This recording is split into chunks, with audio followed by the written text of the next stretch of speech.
샬롬 샬롬 샬롬 샬롬. 하나님 사랑합니다. 여러분 주 안에서 사랑합니다.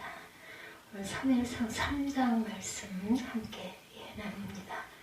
1절에서 4절 어린아이 사무엘과 새로운 시대에 돌아보도록 합니다. 1절에 보니까 아이 사무엘이 엘리 앞에서 야훼를 섬길 때에는 야훼의 말씀이 희귀하여 이상이 흔히 보이지 않았더라. 이렇게 3장이 시작합니다.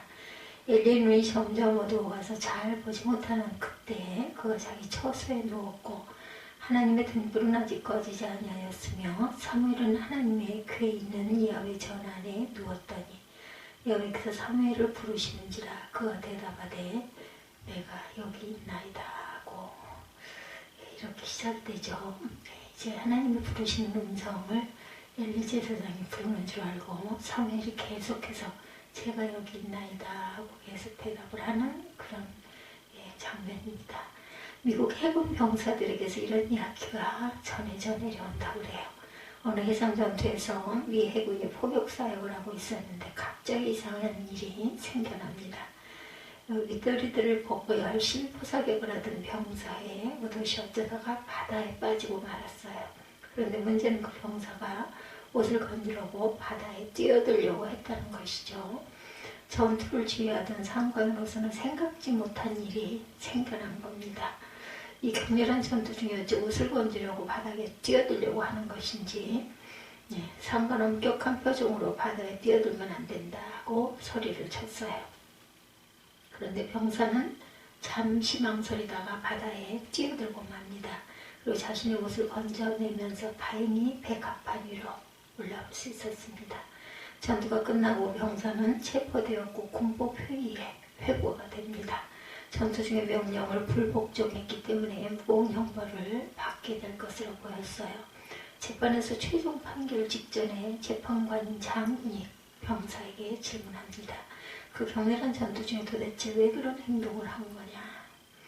그랬더니 조금 주저하던 병사가 자신의 우도주머니로부터 사진 한 장을 꺼내들었어요. 이 주머니에 저의 어머니 사진이 들어있었기 때문입니다. 병사의 대답을 듣고 법정에 모든 사람이 조금 혼란스러워하는 표정이 보입니다. 그런 상황에서 재판관은 잠시 생각에 잠겼다가 최종적으로 이런 판결을 내립니다. 전투 중에 명령에 불복종한 것은 중대한 범죄이지만 인간의 가장 소중한 가치를 지키기 위한 행동이었다는 점에서 무죄에 가까운 판결을 내렸다고 합니다. 격렬한 전쟁 같은 시대를 살아가는 우리에게 소중한 의미를 전하는 이야기가 될 듯합니다. 이 시대의 격렬한 흐름에 휩쓸리면서도 우리가 반드시 지켜야 할 소중한 가치와 관계가 있을 것이라는 그 말씀을 드리고 싶습니다. 이제 한 해가 다 가는 12월하고 또한 대림주 두 주째를 지나가고 있습니다. 야곱은 지금도 그때 자기가 아버지를 완벽하게 속였다고 생각하지만 그렇지 않았다라는 거죠. 잘못했네.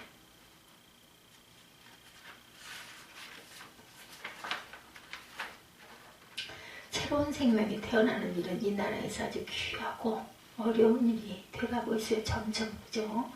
아이를 낳는 부분에 있어서 많은 부담들로 인해서 아이를 낳지 않는 가정들이 늘어나고 있어요. 교회에서 어린아이를 만나는 일이 점점 어려워져 가고 있습니다.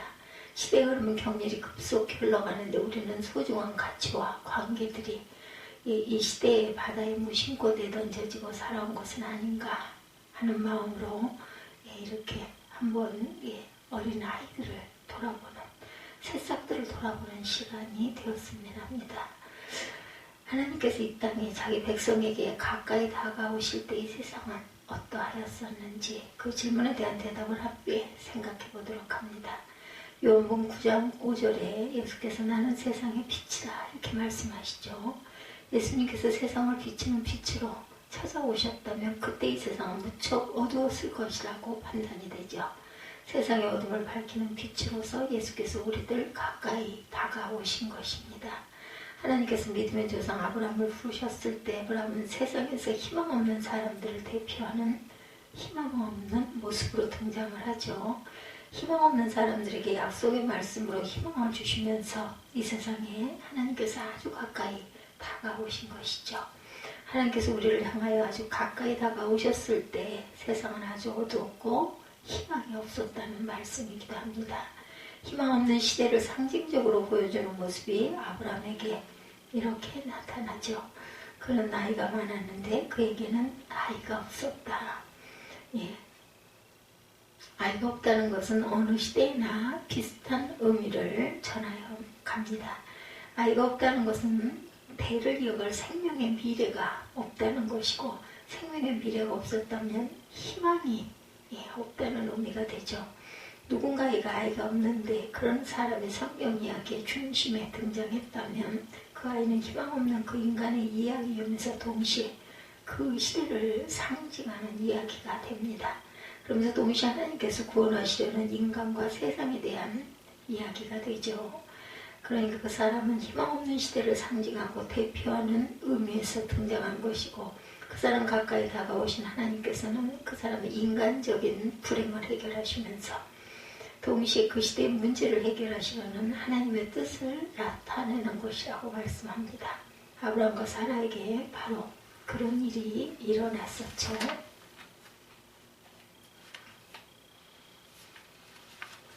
세례 요한의 부모인 늙은 제사장 사가랴와 엘리사벳에게 그런 일이 일어났습니다.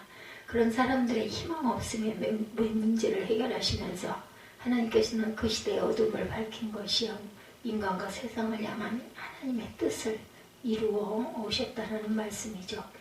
이스라엘 백성은 400여 년 동안 애굽에서 종살이하다 출애굽을 하게 되죠. 그리고는 40년 광야 생활 끝에 마침내 가나안에 들어가게 됩니다. 가나안 땅에 들어간 초기에는 우상 숭배와 싸우면서 하나님의 백성답게 사는 듯 했어요. 그런데 얼마 안 가 이스라엘은 12지파로 제각기 나뉘어서 무기력하게 살아가게 됩니다. 그것이 바로 사사시대. 그런 사사시대가 400년쯤 지속되었을 때 그들의 모습에 대하여 사사기 21장 25절은 이렇게 증거합니다. 그때 이스라엘의 왕이 없으므로 사람이 각각 자기의 소견에 옳은 대로 행하였더라. 이스라엘을 전체적으로 이끌어갈 지도력이 없는 가운데 제각기 나누어서 살아간 것이죠. 애굽에서 그리고 광야에서 고난당할 때 우리는 하나님의 백성이라는 하나의 믿음이 있었습니다. 그런데 적과 꿀이 흐르는 가나안 땅에 들어간 이후에는 12지파가 제각기 자기 소견에 옳은 대로 살아가게 되었다는 거죠. 제각기 자기 소견에 옳은 대로 살아가게 되었다는 말씀에는 이런 의미가 있어요. 이제 그들은 하나님의 백성으로서의 믿음을 상실하게 되었다. 그런 사사기 말씀 다음에 룻기 말씀. 룻기 처음에 이런 이야기가 나오죠. 유대 땅 베들레헴에 심한 흉년이 들어 베들레헴을 떠날 수밖에 없었다라는 말씀이죠.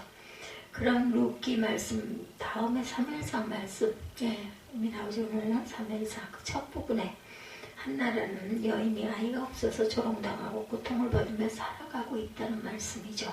베들레헴에 심각한 흉년이 들어 하나님의 백성들이 그 땅을 떠나야 했다.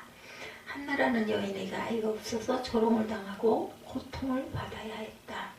그 심한 가뭄의 문제, 아이를 낳지 못하는 조롱당하는 어머니의 문제, 그것은 그 땅, 그 인간의 문제이면서 그 시대와 그 백성의 문제였으며 동시에 하나님께서 이제 해결하시려는 구원의 문제고 신앙의 문제이기도 했다. 하나님께서는 그 땅의 문제와 그 사람의 문제를 해결하시면서 그 시대의 문제를 해결해 가신 것이고, 그러면서 하나님의 뜻을 이루어 오셨다라는 거죠.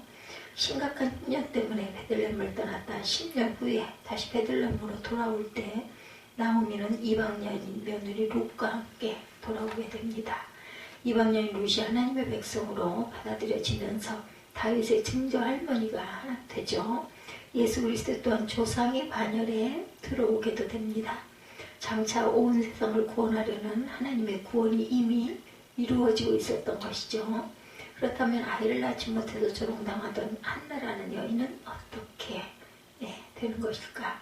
하나님께서는 어떻게 그 여인의 문제를 해결해 주셨고 어떻게 그 시대의 문제를 해결해 주셨는가? 그때 한나라는 여인은 어떻게 문제를 해결해야 해결해 간 것인가? 그 문제로 인하여 한나는 꽤 오랫동안 심한 고통을 겪은 듯 보이죠. 소름과 고통이 길어지던 중에 한나는 하나님과 성전에 집중하기 시작합니다. 성전에서 열심히 기도하면서 문제를 해결하려고 했던 거죠. 그 시대의 성전인 실로에서 한나가 얼마나 열심히 기도했던지 제사장 엘리는 한나가 술에 취한 것이라고 착각할 정도였었습니다. 사무엘상 1장 13, 14절에 엘리는 그가 취한 줄로 생각한지라 그에게 이르되 네가 언제까지 취하여 있겠느냐 포도주를 끊으라. 이렇게 말하는 장면이 있어요. 사사시대의 어둠을 상징하는 제사장 엘리가 지켜보는 가운데 그 시대의 고통과 절망을 상징하고 대표하는 여인 한나가 고통스럽게 기도하고 있었던 것이죠. 그 고통스러운 기도가 그 시대의 어둠을 뚫고 하나님의 응답을 받으면서 사무엘을 낳게 됩니다. 바로 그 사무엘을 통해서 사사시대의 혼란과 엘리시대의 어두움은 지나가게 되고 사무엘은 다윗의 새로운 시대가 열리게 되죠. 사무엘과 다윗의 시대. 어둡고 혼란스러운 시대의 끝자락에 세워진 불행한 한 여인의 기도를 통해서 하나님께서는 사무엘이라는 어린아이를 하나님의 성전으로 보내신 것이고 그 어린아이 사무엘과 늙고 타락한 제사장 엘리 사이의 임무 교체가 이루어지면서 이스라엘의 미래가 새로워진 것이라는 말씀입니다. 그렇다면 어린아이 사무엘과 늙은 제사장 엘리 사이의 임무 교대는 과연 어떻게 이루어진 것일까? 사무엘상 3장의 말씀은 한밤중에 성전에서 이루어진 임무 교대 현장을 전하는 말씀이기도 하죠. 사사시대의 무질서가 오래된 가운데 하나님의 말씀은 더 이상 들려오지 않게 됐어요. 3장 1절에 보면 아이 사무엘이 엘리 앞에서 야훼를 섬길 때는 야훼 말씀이 희귀하여 이상이 흔히 보이지 않았더라. 3장 1절에 그렇게 말하죠. 엘리의 눈이 점점 어두워가서 잘 보지 못하는 그때 그가 자기 처소에 누웠고 하나님의 등불은 아직 꺼지지 아니하였으며 사무엘은 하나님의 궤에 있는 야훼 전 안에 누웠더니 여호와께서 사무엘을 부르시는지라 그가 대답하되 내가 여기 있나이다 하고 엘리에게로 달려가서 당신이 나를 부르셨습니까? 하고 묻는 장면이 3번이나 거듭이 됩니다. 늙고 타락한 제사장 엘리가 성전을 장악했던 그 시대에 하나님의 말씀은 희귀했고 하나님의 능력은 나타나지 않게 되었다. 그런 시대에 어린 사무엘은 엘리 제사장의 시중을 들면서 성전에서 성장합니다. 늙고 타락한 제사장 엘리는 영혼의 눈과 아울러 육신의 눈도 어두워지고 있었죠. 사무엘상 3장 2, 3절에 엘리의 눈이 점점 어두워가서 잘 보지 못하는 그때 그가 자기 처소에 누웠고 하나님의 등불은 아직 꺼지지 아니하였으며 사무엘은 하나님의 궤에 있는 야훼의 전 안에 누웠더니 엘리의 눈이 점점 어두워가서 잘 보지 못한다. 엘리의 눈이 어두워갔다는 것은 육신의 눈이 어두워갔다는 점과 아울러 타락한 영혼으로 인하여 하나님의 관계도 닫혀버렸다는 의미가 됩니다. 제사장 엘리가 그 시대의 성전과 이스라엘의 종교를 장악한 가운데 하나님의 말씀은 더 이상 들려오지 않게 되었다. 늙고 타락한 제사장의 눈이 점점 어두워져 가던 어느 깊은 밤에 그 성전을 향하여 하나님의 말씀이 임하게 됩니다. 그 깊은 밤에 임한 하나님의 말씀은 제사장 엘리를 향한 것이 아니라 아직도 아무것도 모르는 어린아이 사무엘을 부르는 말씀이죠. 하나님께서는 어린아이 사무엘을 부르셨고 어린아이 사무엘은 아직 그 음성이 어떤 음성인지 분간을 하지 못합니다. 그래서 음성이 들려올 때마다 엘리 제사장이 자신을 부른 줄 알고 엘리를 찾아갑니다. 그런 일이 한두 번 반복되는 동안 엘리 제사장은 어쩔 수 없이 깨닫게 되죠. 오랫동안 임하지 않았던 하나님 말씀이 마침내 성전에 임했다는 것과 그 말씀이 제사장인 자신에게 임한 것이 아니라 어린아이 사무엘에게 임했다는 것을 깨닫죠. 어두운 시대 깊은 밤에 임한 말씀은 경험과 관록의 제사장 엘리에게 임한 것이 아니고 아무것도 모르는 어린아이 사무엘에게 말씀이 임하면서 어두운 시대가 서서히 물러갑니다. 사무엘과 다윗의 새로운 시대가 열리기 시작했다는 것이죠. 그때 사무엘에게 임한 하나님의 말씀 이 시간에 여러분에게도 임하시기를 주님의 이름으로 축복합니다.